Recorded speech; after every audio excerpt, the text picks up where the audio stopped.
That's unlocked.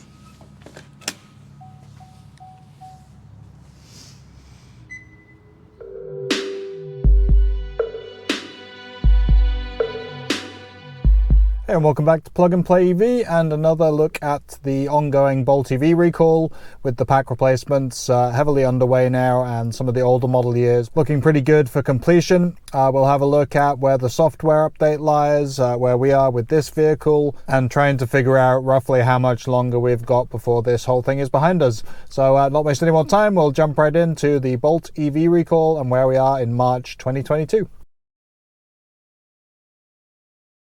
Before we get started here, I just want to use this as an opportunity to kill two birds with one stone and respond to a request to look at the Bolt EV's storage with the false floor taken out. We don't have a ton of full-size adult luggage, but you can see from the footage put over here, you can put two pretty decent size full-size adult luggage pieces down into that hold. And those will be side by side. Then you can stack more on top here that you can put side by side. We've also got the carry-on grey bag here, which will fit alongside the larger travel pack. We typically can fit a good couple of one big suitcase that'll fit two adults worth of clothes in, then a couple of carry-ons and two of the smaller kids packs. So hopefully this gives everyone who has asked questions about the storage space in the Bolt and how it varies when you remove that false floor, gives you a better idea of how deep that is, how much extra space it kind of unlocks if you don't have it.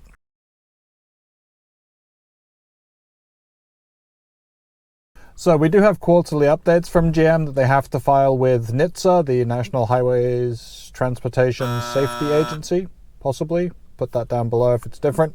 But that was only for Q4 most recently, so we should have another one coming out in the next month or two for Q1 22. But we did get some numbers from the Facebook forum. One of the GM techs there has been reporting, and a really useful resource for everybody, and saying about 30,000 of the Bolt EVs under recall have been processed so far. So that's of a population roughly around 150,000 around the world. Not sure exactly where this gets into how they're breaking down to different markets, but the majority are here in North America. So that puts it around roughly 20% of the Bolt EVs done so far. Now that's his previous, that's probably more like mid-February, so we're probably closer to 25% at the moment. But it's gathering pace. They started fairly slowly last October, just kind of getting the guidance out there, starting with a lot of 2019s, which were in the high priority group. Then moving on to 2017s and 2018s, which on the Facebook group at least, which has around 1,000 plus people polled now, we've seen the 2017 population overtake the 2019 population as the largest group of bolts that have been done by model year. So seeing a good amount of progress there. 2018's obviously included in that as well.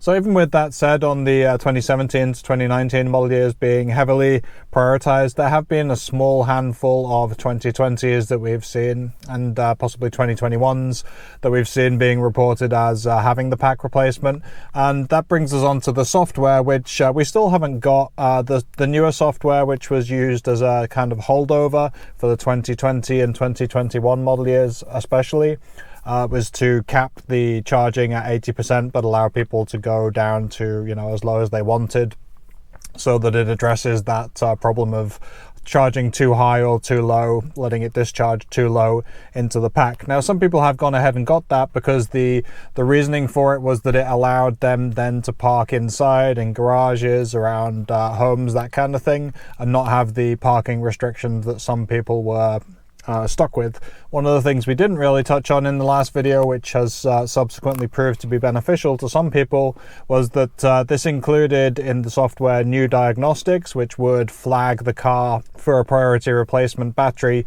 So we have had a few reports of people who had things flagged after getting the software. Their car was essentially bricked. They just kind of had to take it into the dealer, and that bumped them up to the top of the priority list for a new battery pack. So again, another reason there to get the software update if you're in the 2020 and the 2021, even if those parking restrictions aren't hampering you too much. Maybe something you want to do if you're looking for that pack replacement a bit sooner and you want to have your car, equipped with the latest software that GM has included to kind of factor in all its different red flags for a battery pack needing to be replaced. The software will do that for you and could bump you up to the top of the list. Obviously includes potentially, putting your car out of commission unexpectedly. So there's a kind of trade-off there. And again, there's this argument for some people that they don't think it's a problem. They can operate within that 25-30% to 90% state of charge range that GM has recommended, even without the software update, and they'll just wait in line for their pack. The more miles they drive on the original pack, the more runway they have in front of them when they get their pack replacement to be under that new warranty. So I can see both points. We are, for the moment, sticking with just the original software, just operating within those boundaries of not going below 70 miles, which varies around 25-30%, and not charging it above 90%. There are other reasons for that may switch in the next month or so that we'll take a look at, and possibly look at doing the software update based on that. But again, that's all for a future video. At the moment, we're on the old software, still on the old pack, and just waiting patiently in line to see when the battery replacement process comes along.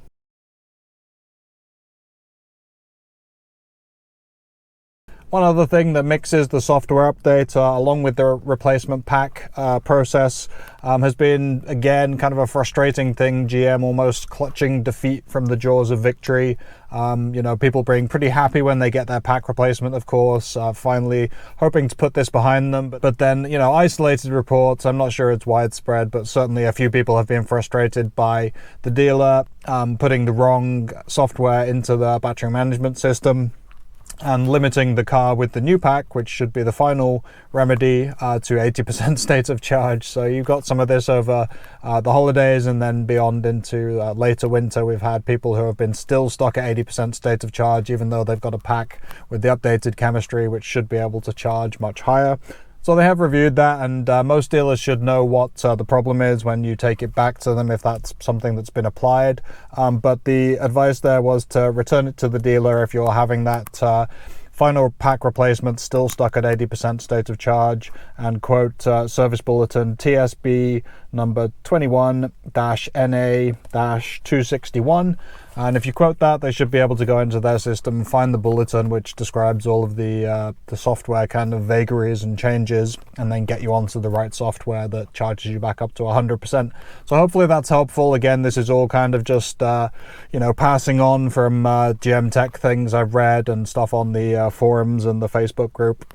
So hopefully you can use that information if you've got a replacement process coming up. First of all, mention that you need it to be able to charge to 100%, obviously, and you've heard people have had problems. But if you do, in the worst case scenario, get the pack replaced and still have that limiting software to 80% put on, again, go and quote that service bulletin number 21-NA-261, and that should be able to get you back, put the recall behind you, and have this full ability to charge to 100%, unlock that extra range that comes with the newer pack chemistry. So that's it for another episode of Plug and Play EV, just kind of catching us up on this Bolt EV recall. I would expect now the 2020s and the 2021s will start to filter in as they finish up the last of the older model year populations. They are starting to sell new cars again. April 4th has been the kind of date that we've been flagging for that. It's all kind of changeable, so this is really just me kind of putting a marker in the middle of March and saying, as we go into spring 2022, we've got 2020s and 2021s all in front of us. They may start selling more of the 2022 Bolt EV and Bolt EUVs now, and we should start to see more and more normality. Also, a plug for the recommended dealer map, which is now past 30,000 views and has more than 300 recommended dealers that we've confirmed from various people who've had the pack replacement done. They had either a a successful replacement or all the way up to amazing service, really good dealership experience, which is exactly what we want to hear. Hopefully this helps you. There are still some gaps down in New Mexico, the Dakotas, some of these places where there are fewer people and fewer EVs, but for the most part, this is a list of recommended dealers that should be somewhere near you, hopefully, and give you the confidence that if you haven't had your pack replacement done yet, these are the places that know what they're doing and have a little bit of the replacement process under their belts now. And hopefully the next time we update, we'll have a full breakdown of how many have been done by each model year, how many are left to go, and when you can expect to get it done if you're in this kind of straggler population of 2020s and 2021s as we are. Thanks for watching in the meantime, and see you in the next one. Cheers.